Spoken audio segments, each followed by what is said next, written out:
workers. Is that bit about the Rogue Retreat dude and the thing? Because we didn't actually get the recording of it. The Rogue Retreat guy.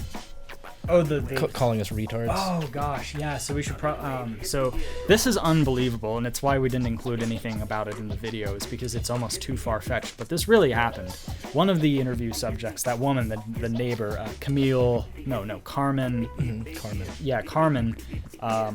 Talked about how she had heard during a previous sweep some of the city workers using very mean and foul language towards the homeless people. And, we found that to be an interesting claim. Then when we were recording this, these two Rogue Retreat clean sweep workers walked sweep by Rogue Retreat. Yeah, so it's all Rogue Retreat is kind of a double-edged sword, I guess. They do homeless services, they have a shelter and all this stuff, currently closed, and again, kind of with a lot of restrictions as the homeless people have spoken to. But they also have this service where they collaborate with the police to go in and clean up the homeless camps. And I think they use ex-homeless people or just the clients that they have taken on to help perhaps as their rehab. Labor force. Yeah, rehab. It's a rehab sort of job. But as we were filming, and our whole style with this is very observational. We don't kind of get into anybody's face or anything like that. We just take in what we can take in. These two Rogue Retreat workers walked right past us, right in front of our camera, which was unfortunately not recording, and said verbatim, or along the lines, close to verbatim, they were like, "I hate you all, and you're all a bunch of retards." It's the other way around. You guys are retarded, and I hate all of you. Yeah, it was, "You guys are retarded, and I hate all of you." And that was just one of the, I was just completely taken aback by it. I was just it's beyond offensive. You can't even be offended by something so ridiculous, I guess. I was just what? Did you actually just say that to me? Holy cow, man. I didn't know I was retarded. Yeah. That's news to me. It's whoa. I couldn't believe it. Because again, these things are usually more nuanced than that. It usually isn't a case of just good upstanding people versus bad evil people, but that was one of those moments that just made it ooh, that was a little bit bad and evil. You leaned into the vibe a little bit there. Was he talking about us as the liberal media? He hates all of us? Yeah, was he talking about us being on the other side of the sweep border with the homeless people, as homeless people and advocates are retarded for helping them, and he hates all of that? I don't know. I mean, I wasn't there. My guess would be it's kind of a bit of both, and that this is probably someone who has some sort of survivorship bias going on. As you mentioned, a lot of these people in Rogue Retreat used to be unhoused or homeless. I'm pretty sure. I don't know that for sure, but I'm looking at the connections. It's one of those organizations where I would not be at all surprised.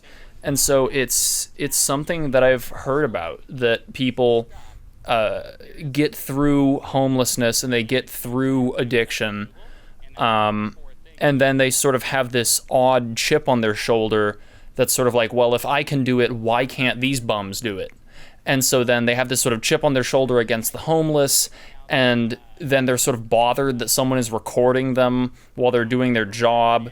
They feel like that's unnecessary, and they feel like these people are going to frame them badly. That's something that we've run into a number of times before with people from all sides of the political spectrum, is people who are just concerned that we are there to misrepresent them and make them look bad, and in the process of reacting to that, they make themselves look bad. Yeah.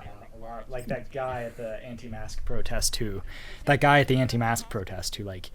came up to us and was, being a little bit crazy and grabbing at our camera and stop filming me, I don't sign over, and all of that. His fear was that we were there to intentionally make him look bad, and it's but here you are kind of almost assaulting the camera crew people. It's just that looks You bad. look bad now. You just did. Like, it wasn't us who did. We were just standing there, and you made yourself look bad. So I agree. I think there is some of that. I will say that I know that in this circle, around the homelessness thing, there are some other independent journalists who have a style that is a little bit more directly confrontational.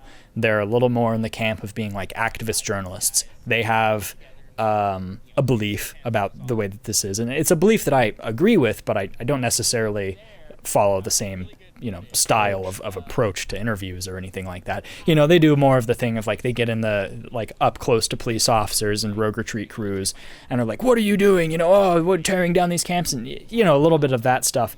It's definitely a negative interaction, like for sure, between the cleanup crews and this journalist. And so I think that those kinds of interactions happen a lot. There's a lot of like liberal media people who exist. Not to like throw out the term liberal media, but it's a thing. Like it is a thing. And they think, okay, that's what the media is there a bunch of people who are trying to catch us doing something bad.